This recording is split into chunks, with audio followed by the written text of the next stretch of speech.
afternoon, everyone. Our topic is all about recruitment. Ano nga ba ang ibig sabihin ng recruitment at ano nga ba ang mga nilalaman nito? So today, we are going to discuss about recruitment. Ano nga ba ang recruitment? Ang recruitment ay isang pagproseso ng aktibong paghahanap at aktibong pagkuha ng mga kandidato o mga employee para sa partikular na posisyon o trabaho. The recruitment process provides the organization with pool of qualified applicants.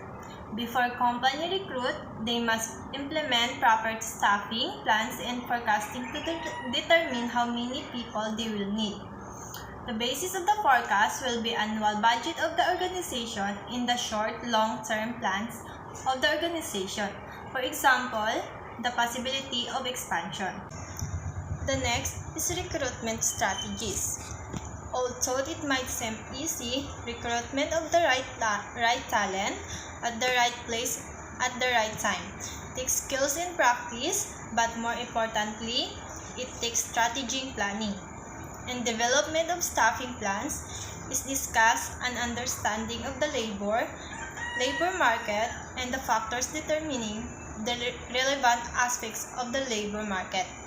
Is key to being strategic about your recruiting processes. Is job analysis in job description. To start writing in a job analysis, data need to be gathered and analyzed, keeping in mind Hackman and Oldham's model. First, select jobs to study. Second, determine information needed. And third, identify sources of data. Fourth, determine methods of data collection. And also fifth, evaluate and verify data. And the sixth, they use data to begin the process of writing the analysis, then the job description. Tips to writing a good job description. Be sure to include the pertinent information, title, department, reports to, duties and responsibilities, terms of employment, qualification needed. Think of the job description as a snapshot of the job. Communicate clearly and concisely, and make sure the job description is interesting to the right candidates applying for the job. And next, avoid acronyms. And next, don't try to fit all job aspects into the job descriptions. And the last, proofread the job description. Recruitment. One of the most important parts of HRM is to know and apply the law in all activities the HR department handles. Specifically, with hiring processes, the law is very clear on a fair hiring that is inclusive to all individuals applying for a job. The laws discussed here are applied specifically to the recruiting of new employees. The next is Patriot Act. In response to the September 11, 2001 terrorist attacks against the United States, the Patriot Act was signed, introducing legislative changes to enhance the federal government's ability to conduct domestic and international investigations and surveillance activities.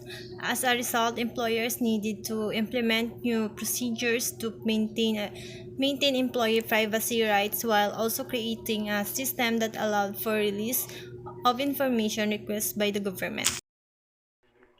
Alright, so now that we have discussed the development of the job analysis, job description, and job specifications, and we are also aware of the laws relating to recruitment, it is time to start recruiting. So it is important to mention that recruitment plan should be in place.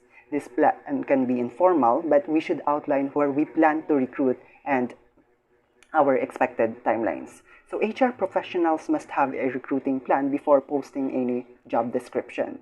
So the plan should outline where the job announcements will be posted and how the management of candidate materials such as resumes will occur. So we have different recruitment strategies. So the first one is the recruiters, the campus recruiting, professional associations, websites, social media, events, specific or special interest groups, and the referrals. So the first recruitment strategy is the recruiters. So some businesses decide to hire specialized personnel who are entirely responsible for the HR department's recruiting efforts. Similar sources like websites, professional associations, and other strategies covered in this chapter are used by recruiters to recruit workers. So recruiters are goal at making connections and frequently attend gatherings where potential prospects may be present. So in the event that a position should open up that would be a suitable match, recruiters maintain a continuous pipeline of potential candidates. So many organizations use recruiters. Recruiters can be executive recruiters, which means an outside firm performs the search. Corporate recruiters work for the organization and function as a part of the HR team. So under recruiter strategy, we have three categories. So the first one is the executive search firm. So these companies are focused on high-level positions such as management and CEO roles. So they typically charge 10 to 20% of the first year's salary, so they can be quite expensive. However, they do much of the upfront work, sending candidates who meet the qualifications. So an executive search firm is a company that specializes in placing highly qualified candidates in an executive level position. The second category is the temporary recruitment or staffing firm. So a temporary staffing agency focuses primarily on the placement of temporary workers with a limited scope and term of work. So succinctly, temp staff is workers for an special duration or on the project basis instead of recruiting them permanently. So temporary recruitment or staffing firm connects businesses to workers for temporary or contract work. A temp agency charges businesses for the workers it finds to fill roles, and the workers are employed by the temporary agency.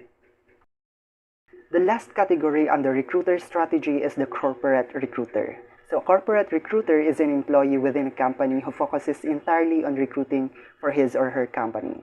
So corporate recruiters are employed by the company for which they are recruiting. So this type of recruiter may be focused on a specific area such as technical recruiting. So corporate recruiters help companies fill vacancies with the best possible candidates. So they optimize talent acquisition strategies, frequently attend and organize career fairs, post advertisements on job boards, and build networks with job seekers, hiring managers, and other recruiters. In addition, while the HR professional may not be in charge of all the specifics of the search process management when using recruiters, he or she is still in charge of managing the process and the recruiters. Applicants will still need to be interviewed, and the job analysis, descriptions, and specs still need to be prepared. So the next recruitment strategy is the campus recruiting. So campus recruiting can be an effective way of recruiting for entry-level positions. This type of recruiting may require considerable effort in developing relationships with college campuses. So colleges and universities can be excellent sources of new candidates, usually at entry-level positions. So consider technical colleges that teach cooking, for example, automotive technology or cosmetology. This can be a great sources of people with specialized training in a specific area. So universities can provide people that may lack actual experience but have formal training in a specific field. So many organizations also uses their campus recruiting programs to develop new talent who will eventually develop into managers. Another recruitment strategy is through social media. So social media is also a popular way to recruit. Usage of websites such as Twitter and Facebook can get the word out about a specific job opening, or give information about the company, which can result in more traffic being directed to the company's websites. So the purpose of using social media as a recruiting tool is to spread awareness of your company, highlight an engaging culture, and share success stories of employees. So even smaller businesses smaller businesses can take advantage of this technology by using it to publish job openings as status update. Recruitment strategies is through conducting events. So recruiting at special events such as job fairs is another option. Some organizations have specific fairs for their company, depending on the size. So others may attend industry or job-specific fairs to recruit specific individuals. So participating in different types of job fair may be an excellent way to meet a large variety of candidates. Other events may not be specifically for recruiting, but attending these events may allow you to meet who could possibly fill a position for a future position. So the main goal of events hiring process is to fast track the meeting of job seekers and employer or overseas recruitment agencies in one venue at a specific date in order to reduce cost, time, and effort, particularly on the part of applicants. So another one is the special or specific interest groups. So special or specific interest groups, which may require membership of individuals, focus on specific topics for members.